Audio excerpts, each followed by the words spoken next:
what I'm going to talk to you about today, you just finished a presentation, and oh, by the way, we're trying something new. This thing in my ear is simulcasting on a screen share, which I don't know if somebody's going to talk to me or not, but we'll find out. So bear with me if we have a few technical glitches here.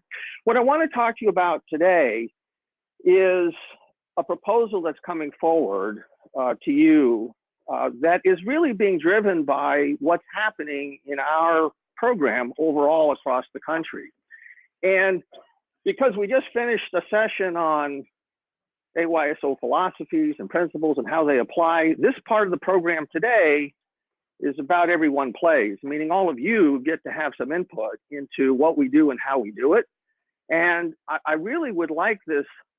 I'm going to give you a deck because this wouldn't be AYSO without having a deck of stuff to tell you, okay? But I want to make the deck short, and I really want to focus on why we're doing this and get your questions. And some of the stuff we can make some changes with, some of the stuff we can't, and I'll try and be explicit with you about which is which.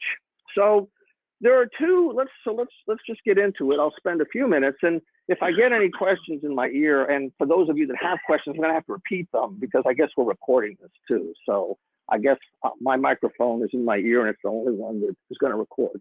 Okay, so today I want to start with two ideas. We're going to talk about a player membership fee increase. That's that $17.50 that's built into your program. We haven't taken a fee increase since 2013 for a variety of reasons I'll discuss. We're proposing a fee increase because it is a fee increase to the membership fee. You all have to decide whether that's something you want to do. And so you're going to vote on this at the AGM. The second thing that the board voted to do, and Matt kind of alluded to that earlier, is we recognized that we need to improve our background check process for volunteers. This is a player safety issue. It's a volunteer safety issue. And frankly, it's a program fundamental issue that I know we've been talking about for years. Some of you may have heard about it, but the idea is, there are still bad people in the world. And there are things we have to do to make sure that our community is kept as safe as possible.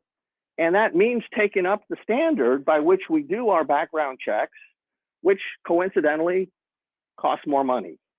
And so in addition to the player fee increase, which you will be voting on, the board decided to also separately institute a volunteer membership program for which there will also be a fee. And I want to kind of take you through the thinking there. Then we'll kind of I'll try and kind of translate this into, so if it's your program and you have this number of volunteers and this number of players, what's the impact to you? And then we'll have some discussion and see what questions you have. All right, so that's kind of how we're going to go through this. So the first objective, some of you are probably aware, most of you are probably aware that over the last 10 years, we've seen a decrease in player counts. That trend has continued. There is a separate discussion that we will be having with you about, how we get more players. But today, the financial reality is that the organization is on a cash flow basis. We're using cash, not earning cash. And so what we need to do is align our current revenues with our current expenses. I mean, just to put it in round numbers, we're taking in about $17.50. We're spending about $21. That just isn't going to work. And so what we need to do is kind of align those two things so that, we're in a situation to sustain and maintain the programs that you all want and the support that we can provide to you. And so that membership fee increase is really about getting the expenses and the revenues to line up. The second program is this membership fee is a volunteer membership program. And the idea there is we have had a long-standing relationship with our volunteers. That's you guys and all of your friends that drive our programs. What we need to do is put in place a way of both dealing with the safety issue associated with background checks, but also providing something to our members, and I'll talk about what some of those things are, to make the relationship that we have with them beneficial to them and beneficial to us. And so that was what was really driving this volunteer membership program. So let me just get to what we're actually proposing, and then we can have some discussion about it.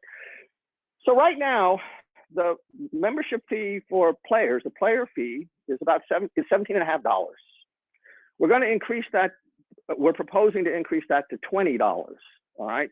Now, for those of you that have been around a while, of that $17.50, about $1.25 has been going to fund the current background check program. Because we're now peeling out the background check into a separate volunteer membership program, the effective fee increase, if you just look at the expenses of running the national organization, is really going to be $375. That's taking the $1.25 and the $2.50, and that's what the proposal will be in front of you at the NAGM to vote on. If we get it passed, if you all agree that this makes sense, this won't take effect until 2019, since many of you are beginning your registration or close to it.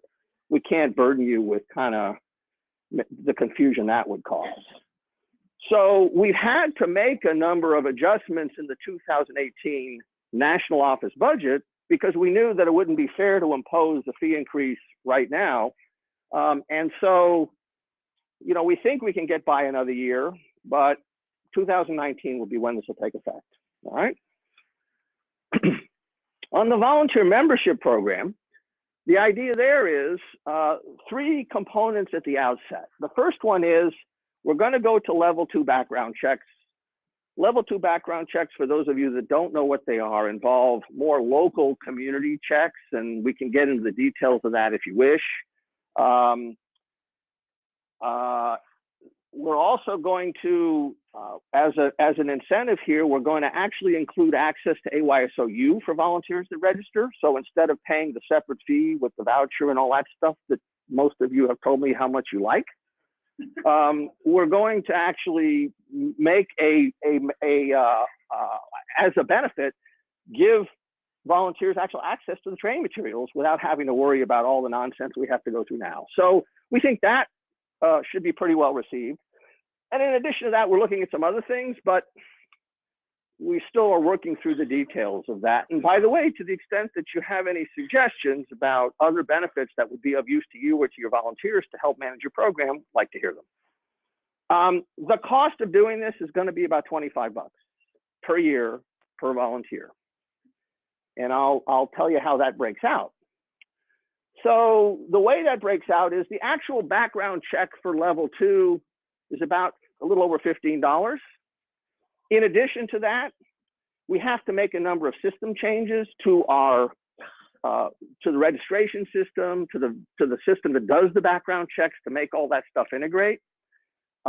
It's going to be about $300,000 probably to do all of those changes. So we're going to amortize that over several years. Some regions we know are going to find this really problematic and are going to need some help financially to transition. We're providing a small allowance for that. One of the things that drives the cost of AYSOs doing business is liability insurance. So we do the background check to kind of reduce our overall insurance exposure, but we still have to buy insurance, you know, for the kinds of problems that we're trying to protect against. So part of the cost of that, we think, should be fairly allocated to the volunteer program because that's actually where the costs are. And then, you know, we got to produce a card. You know, we got to do that sort of stuff. There's some actual costs involved. So by the time you're done, you get pretty close to $25. And so that's kind of how the price of this got set. All right. Now, the question always comes up, well, look, it's hard enough to get volunteers, and now you guys are making this even harder. You guys, I get paid 10 times as much as you do, by the way. This is the reality is we're at a situation where we got to make the choice here collectively. What kind of program do we want to run? How do we want to make sure that we're taking care of the things that ensure the right experience for the families that we serve? And the cost is the cost. Now, we're not saying that the volunteer or the region, you can decide yourself what the most effective way is to deal with this cost. And I'm going to show you some numbers in a second. But this is just where we are as both a community and as a program. And we've got to do what's right to keep our programs viable, and ensure the kind of experience that we want our families to have. So what does this mean? Well, it means that, first of all, it's not going to happen until 2019, so your current year budget is not going to be affected. If you had 600 players in your region and you had 75 volunteers, if you do the math, that would result in a cost increase, which you could decide to pass on in the form of a registration increase to your families or absorb, of about $5, $5.50. You have a 2,000 person region with a higher number of volunteers, be about $10. So the program effect spread across all of the players in your region is going to be somewhere between $5 and $10. That's just sort of how the numbers work out. So before I open it up for questions, we are creating an extended FAQ on a mini site, which I think is going to be released sometime soon.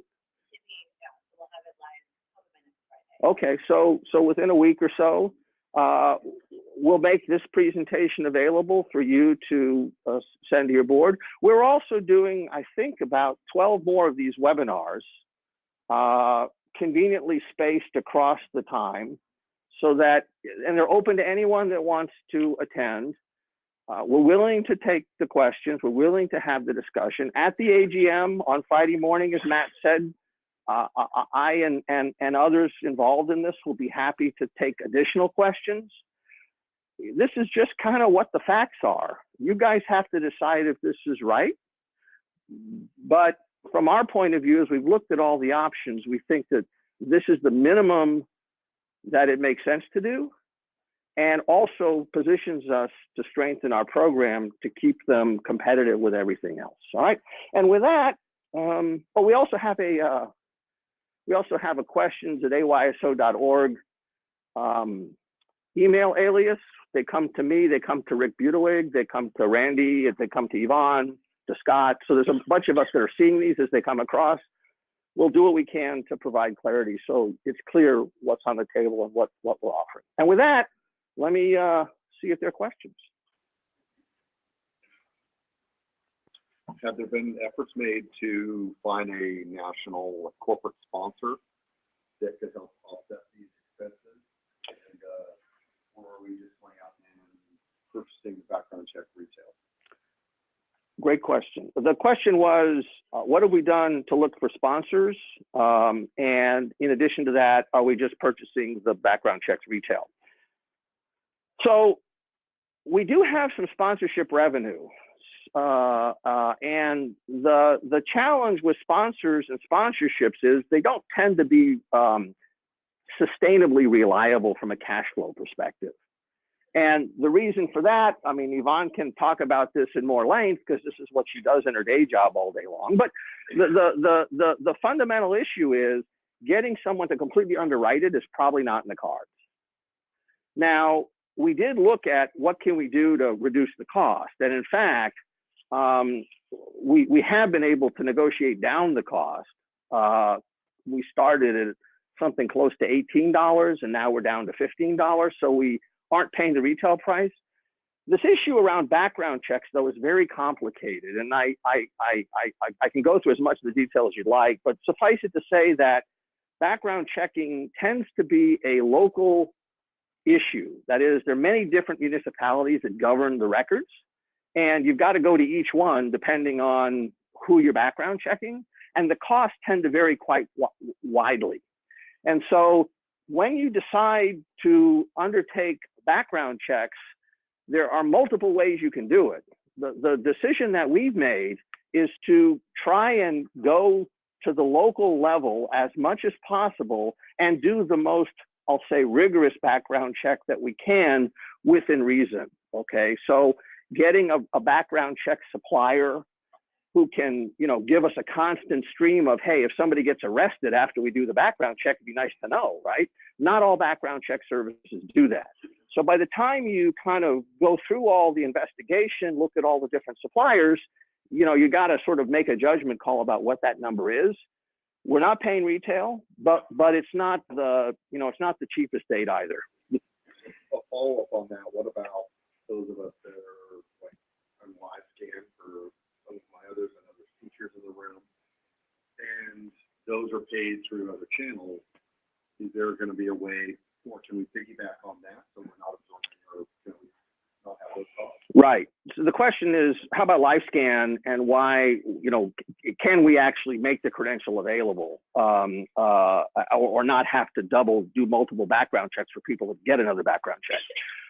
So there are some differences between the way LifeScan works and the underlying system that we're going to use here, and they're not equivalent, and we can go through why that is at the moment. What we are doing as part of the level 2 background check, though, is we're working with our supplier to be able to make the credential transferable. So, for example, now it's not that way today, but once you get to a common level, there is the possibility of saying, look, if the Boy Scouts, for example, do a background check at this level, and I volunteer for that organization, or I volunteer for another organization, can I just do one background check and make that credential actually transferable? We're trying to get to that stage. We can't do it at the level we're background checking now, but we think we can do it at level 2, although that won't be available at the outset. It's a goal that we're going to have to work toward, but it's very much part of our thinking to try and not have to do duplicate background checks. Does that answer your question? Yeah. Will the new level 2 background check process require volunteers to do anything different than what they're doing now? In other words, submit more information, submit to a fingerprint. That's what I'm getting at. Right. So one of the things that we're looking at right now, and we've actually, the question is, will volunteers have to do anything different when they sign up? We have a task force right now headed by Al Prado and Rick Butowig and a number of regional representatives from around the country looking at the question procedurally, what do we need to do to make this work? Our observation is that the sign up that we're doing right now could be improved. Is that a fair statement? Okay. And so what we need to do is actually take away some of the steps that are required to actually do all of this, and coincidentally give the regional management some control over, hey, when does the background check occur, so that we don't end up, you know, running up a bunch of expense where we don't want to do that. Well, for those of you that have been through the Blue Sombrero experience, you know there's a lot of moving parts. And so right now we have a group that's focused on, okay, how do we sort of undo some of the things we've done to make it simpler? We're not going to ask for more. We're going to try and ask for less. And really, we still need the same basic data, which is the Social Security number. And we hope that we'll make the experience a little bit better than it is today. Yes. Returning volunteers, right? So every year, $25 we have to charge, or returning volunteers will get something better, because this background check is valid only for a year, or can it be reused? So the negotiated service. Oh, sorry. Thank you. Yeah. Why is the $25? Is it $25 every year or not for every volunteer? The answer is it's $25 every year for every volunteer. And yes, it's expensive, and yes, the reason for it has to do with kind of how you set up the background check in the first place. frankly, it's a negotiated rate with the underlying provider. There's a big discussion debate in youth serving organizations right now about how frequently one ought to do this. There are some organizations that do background checks less frequently than others do. And by the way, there's also, if you haven't noticed, an increase in the number of cases involving problems from failure to do background checks. And so the decision that we've made is we want to be as conservative as possible, kind of focused on the safety piece of this. And as a consequence, the way to do that is we focused on negotiating a rate that really is a year-to-year rate. And so it is going to end up being $25 every year. Yeah. What's the difference between the one we're doing now and the level 2? You want to talk about that?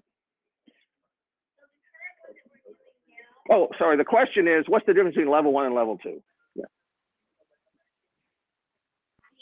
The difference between what we do today we do everything on a national level. So it's a national criminal database search with a special add-on with this particular vendor that helps us detect arrest records, so it's more comparable to LiveScan, and all the terrorist watch groups, all these various things, including the National Sex Offender Registry. But what's wrong with that, or it's not wrong, it's the national standard currently in most cases. What's difficult about that is it takes time for local records to surface up. And if you happen to run it on March, and the next cycle of uploading in your area is April, you've missed it for a period of time. So the background check has the local county record searches for county of residency. There is a believable, so you have to look nationally because criminal people want fresh starts, they move. And then you have to look locally because it's to make sure that you're getting the most recent and current information. Most crimes occur within someone's circle of residency. So that's the difference between the two. And if we are to share, we're finding most of the other organizations are at least at level 2. So that's what our background check that is currently offered is not one that our vendor will allow us to have, or you can share with somebody else because it doesn't match the other standards. Now, one of the issues, of course, is not only do you want it to be done at the local level, but you want it to be done not manually. You don't want to send somebody to the courthouse to go find the record. So the vendor that we selected has the best ability to integrate this stuff electronically because it's all about speed of record recovery and speed of notification. And again, you got to pay for it. And that's part of what's driving the cost. Yeah. I just wanted clarification. You had an allocation of the insurance Yes. piece to this. So presumably that would then reduce the allocation to the normal and improve results to the non-background. Yes, ma'am. That's the idea. And by the way, now, again, we haven't talked much about the financial issues associated with the actual 2018 budget. We can certainly go down that road. But the idea is we want to align the revenues and expenses. The main difference here is let's allocate the cost that belongs to volunteers with the volunteer program. Let's allocate the cost of operating the business to AYSO because that's really what the player membership fee is intended to accomplish. And that's why you didn't ask for 21. You just asked for the fee to go to 20. Correct. At what stage or point in the process of a volunteer registry would the region be charged? When the coach gets assigned to a roster, when a referee, we finally check off saying we're going to use this person as a referee or a board member? So one of the great things about, so the question is, when does the volunteer check actually get run in the registration process? Right. And so here's, if you've been a member of AYSO for any period of time, you know that not everybody does everything the same way. And so one of the challenges we have to figure out is where is the right control point? Because people make different decisions at different times about when they want their volunteers to be assigned. that task force I mentioned is actually one of the primary questions they're focused on right now is at what point in the process do we actually decide when to submit that to background check. They're working through it right now. I think that to the extent that you have suggestions and feedback about when in the process that should happen, we'll take the feedback. And it's based off of the volunteer, not the volunteer rules, right? Like the number of 600 you had on there or 75, that's 75 people volunteering, because like we have some volunteers that are in multiple roles, because they're like, I'm a teen mom, I have 3 kids. One check per volunteer. Yeah. Per person. Yeah, per person. Yeah. Well, there was a concern that was expressed previously about, well, gee, it looks like people are being background checked multiple times because they're in different roles. When we kind of dug into that, we found out that really wasn't the case. There are some reports that make it look that way, but actually that's not happening. Was it every role or strict role? So we're going to come out with more guidance, but the guidance is going to be pretty much every role. Pretty much every role, because you don't know if you got people coming into contact with kids, that's, or money, that's what we have to be cognizant of. Yeah. You've looked at, you're projecting a $25 fee right now. Have you looked at what the fee was in the past and projected what it could be 3 years from now, 5 years from now? So the question is, have we looked at what the fee, starting with $25, what happens to the fee increase in the future? So yes, we spent a lot of time actually looking at that. There are 3 issues that are going to control what happens, some of which are very difficult to model. The first issue is what's the actual underlying cost? Because by the way this works is local municipalities and local governments set the fee for access to the records. So you got to pay what they charge. And not surprisingly, some of these municipalities have started to view this as a revenue source for them. So you know what that means, okay? And by the way, it's not the same. Some organizations charge nothing. Some charge $5. Some charge more than $60, depending on what part of the country you happen to live in. So we've got so one factor is what's it going to cost, and you should expect that the cost probably won't go down. Second factor is what is the mix of our volunteers? To the extent that different parts of the country cost different amounts, you would expect that, now the majority of volunteers happen to be in California, but to the extent that that changes, that could affect the cost as well. All right, that's the second factor. The third factor is, you'll notice if I go back to this screen here, we're going to amortize the cost of system upgrades. We're gonna, we might not need transition support. There might be some other costs that go away. We think we built in some flexibility to keep this stable, but the risk is if the costs significantly go up, we're gonna have to make adjustments. But our intention right now was to build in enough so that we can keep this steady, we think, for the period of the next couple of years, at least, and maybe we can do better than that. It really depends on how many volunteers we have. And frankly, the number of volunteers we have is a function of the number of players we have. So to the extent that we start to gain players instead of lose players, we might be able to get some relief here. So today now we are forcing everybody to be a volunteer. Okay, so let's say I have 5 organizations, I try to get 5 volunteers. Okay, in the system. Even though physically they are not doing the volunteer. So volunteering really actually will be happening like a 250. The other 250 are to get added as a volunteer with free background check. Right? So as regions, should we really be careful who should be called as a volunteer, or the actual volunteer versus a general volunteer? So the issue deals with who do we consider to be a volunteer. Some regions actually background check everybody, all the parents.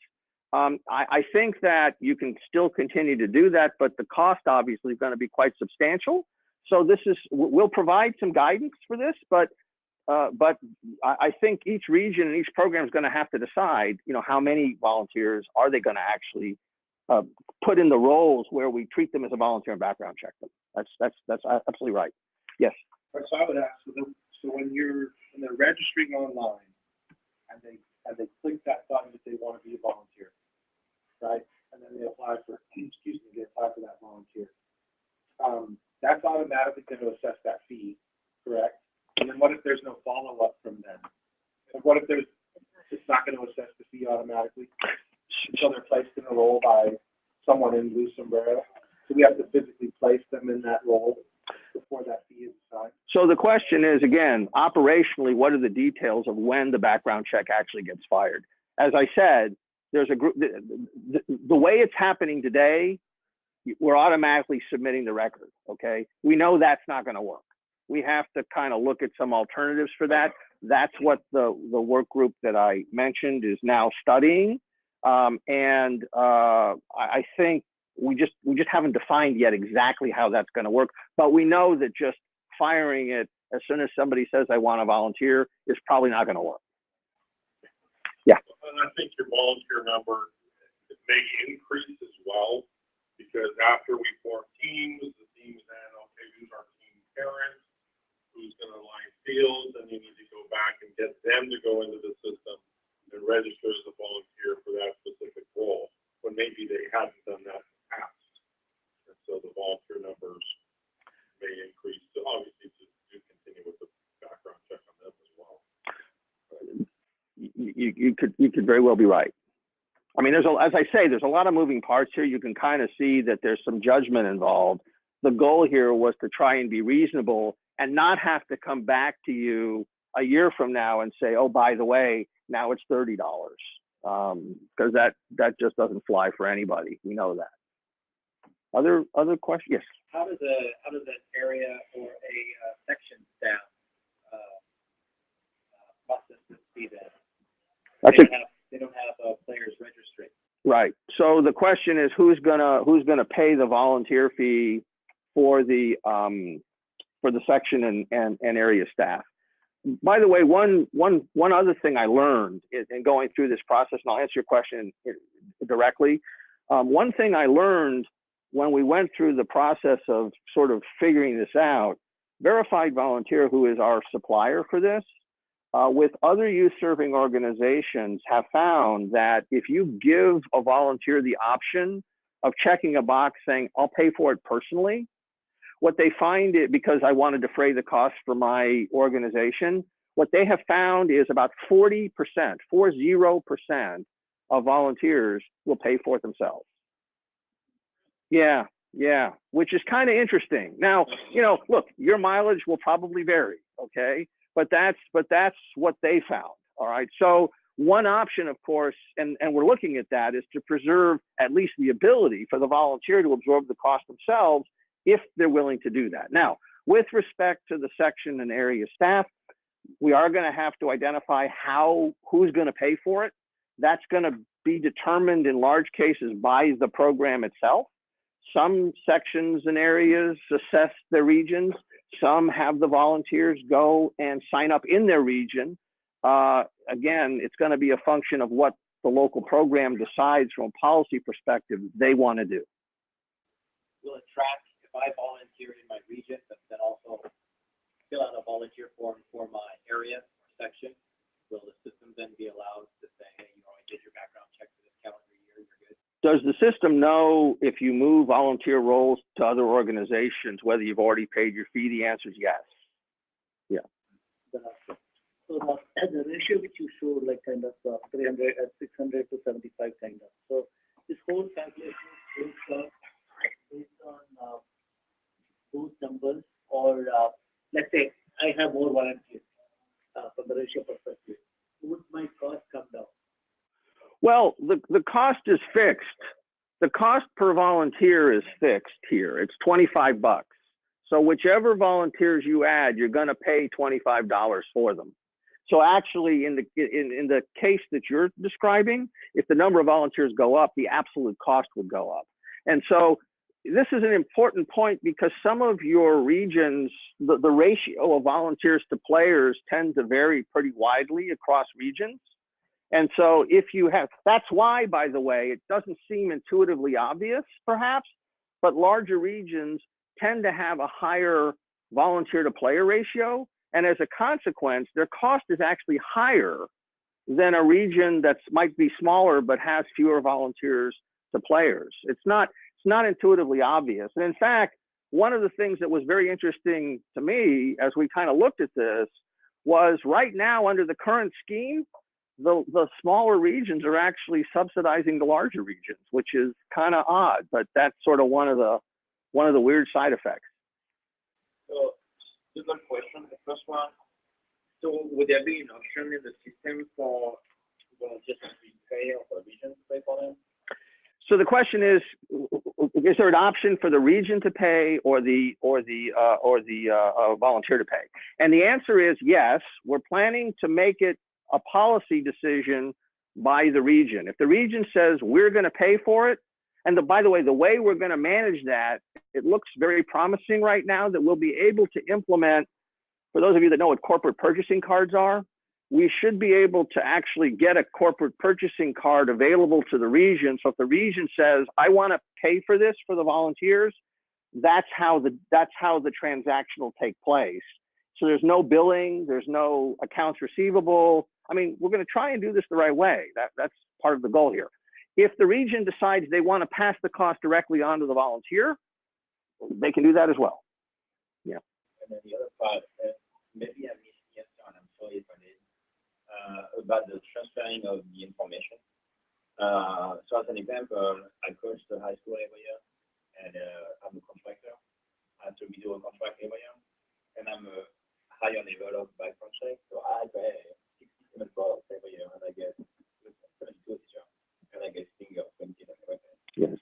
So we have this, we'll be able to move that over to us, and so we don't have to pay for it. So the question has to do with, the transferability of the security credential.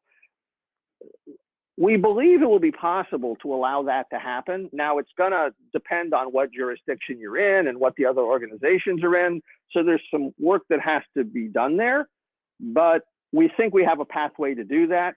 We think it's a pretty high priority because you all have told us it's a pretty high priority, and it would be good not to have to, because I volunteer in 3 different organizations. I'd rather kind of have a transferable credential, and that's what the goal is. We're just not there yet. Anything else? Anybody else? Yeah. Sure. Those changes. What happened last year to background checks? How is that process still for region? What was the cost? So all in, the cost was slightly under $500,000. About 80,000 volunteers, 77,000 and change. But last year was a little bit anomalous from a volunteer background check perspective because we had this thing called Blue Sombrero that we were implementing for the first time. And that introduced a number of issues that probably affected the volunteer background check counts. What was the cost per check? So it's $5 is the actual background check cost. It's going from 5 to 15.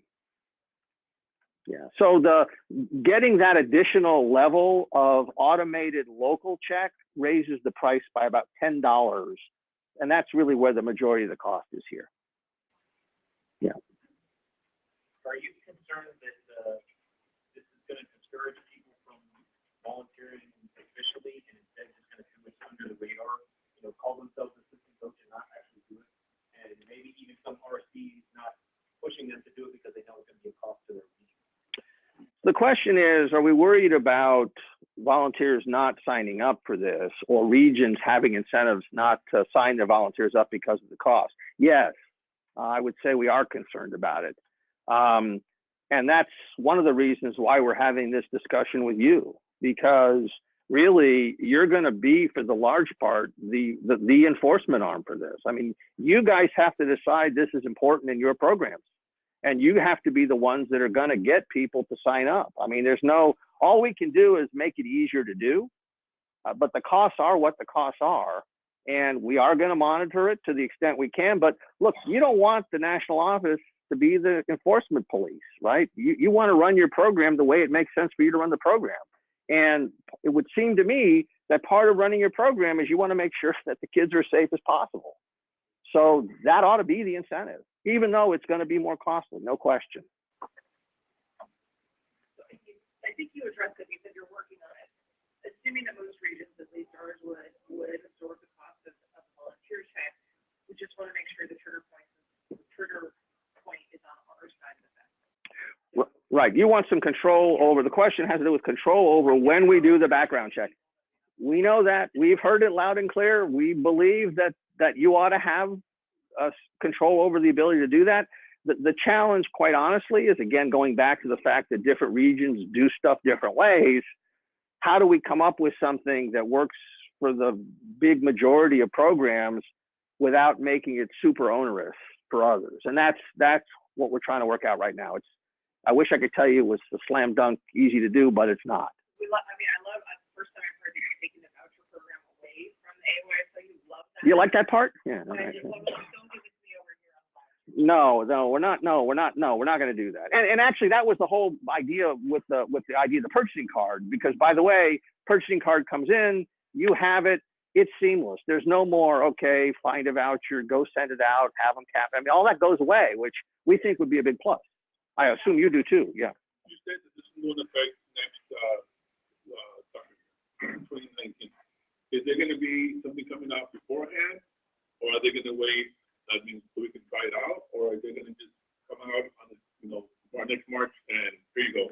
The question you're asking is, do we want to repeat history? Okay. And is that right? Okay, all right, yeah. Can I tell you if you know the biggest font size that's possible on the screen? No. Okay. We don't look.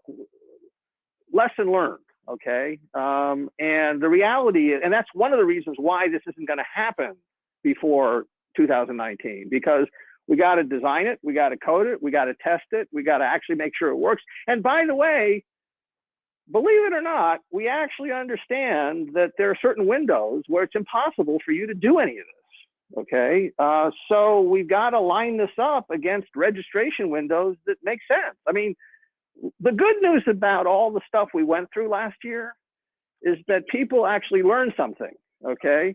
Which is you got to actually do things in a systematic, predictable way, right? And actually have the metrics to see if it's working before you inflict this on everybody. That's the plan here. Is this in line with other youth sports organizations as far as what they're charging those? I haven't been able to do anything on that. That's the Calgary people that live in my area. Right. Are they charging $25 for their background check for the same level of check? The question, yeah, so the question you're asking is how does this compare to other organizations? And we looked at that. The answer is yes, we've looked at it. The challenge, of course, is everybody's program is a little different and their competitive frame is a little bit different, meaning who you compare yourselves to is a little bit different. For equivalent background checks, we think we're competitive, okay? The question is what's competitive? And what's equivalent? So, you know, if you do a one and done background check where there are no updates during the year, you can get one of those done for a lot less, but it's not equivalent. And what we're trying to do, look, nobody likes passing on a fee increase, okay? I mean, I don't want to stand here and tell you I love this, okay? But the reality is it's clear what the direction of this is. And we might be a little bit ahead of the pack in some cases, and in other cases, we're catching up. So we're trying to strike the right medium. I think we're largely competitive if you compare apples to apples, though. Yeah. Why did we not think of combining this as a one player qualification rather than having it separate? So what? So the question is, why are we treating this as two separate fees instead of separating them? That's a really good question. It's one that the board spent about 6 months debating, actually. So here's the issue. I think it's important to separate what it takes to run the programs we have and support them properly from other costs that are not directly within our control. And so first line of reasoning when we kind of thought through this was, look, we could wrap this in, what would it have been? It would have been probably more like an $8 fee increase instead of, right? So it would have been about probably about $25 by the time it was done. Now, you just asked the question about competitive pricing. $25 for an affiliation fee probably is not competitive in a lot of markets. And so when you look at what services you're providing and kind of line up what costs you can control, and understanding the fact that we have different markets, that also was influenced kind of our thinking there. And then the last thing I would say is, look, let's face it, we have been a volunteer-driven organization for a long time, and we don't do a lot to really embrace our volunteers in a way that creates the right type of affiliation for them. Now, this is kind of a hard way to do it by starting by the way, there's going to be a big fee, but the point is look at this kind of, more open-ended as an opportunity now to really start to add value to our relationship with our volunteers and manage that in a different way. So those were the considerations that went into it. Does that answer your question? Yeah, I think the flip side of it is probably, without passing this burden directly, say, like, it's for volunteers rather than, we can, as a region, we can increase the fee a little bit for players. And we could have just, not shown this to volunteers. So at least the number of volunteers will, that will stay as it is. And we can try getting more volunteers out of it. So. It's a really good point. And again, one of the things that was motivating the way in which we're rolling this particular program out and the way in which we're trying to have this discussion is there has been criticism in the past that, hey, this stuff just happens in a vacuum. Decisions get made. Nobody tells us anything. What are you guys thinking? And so in this particular go round, we've tried very hard to make it very clear what the thinking was and to disseminate it broadly and to try and seek input as much as we can to try and, have people understand what the considerations are. Ultimately, it's your guys' choice. You guys decide not to increase the player fee. That's your choice. But we think that kind of laying out all things considered for where we are in the program and for what we're doing to support the local programs, this is really the best set of choices we can make financially today. Anyone else? All right. Well, thank you all. If you have any questions at ayso.org, and you'll get more shots. There's an email that went out earlier in the week, about the other webinar dates. Please encourage anybody that is interested in this topic to participate in one of those. And thank you for your attention. Yeah. Some of us are new, so we're not getting those emails yet. Oh. You guys resend all those, like for webinars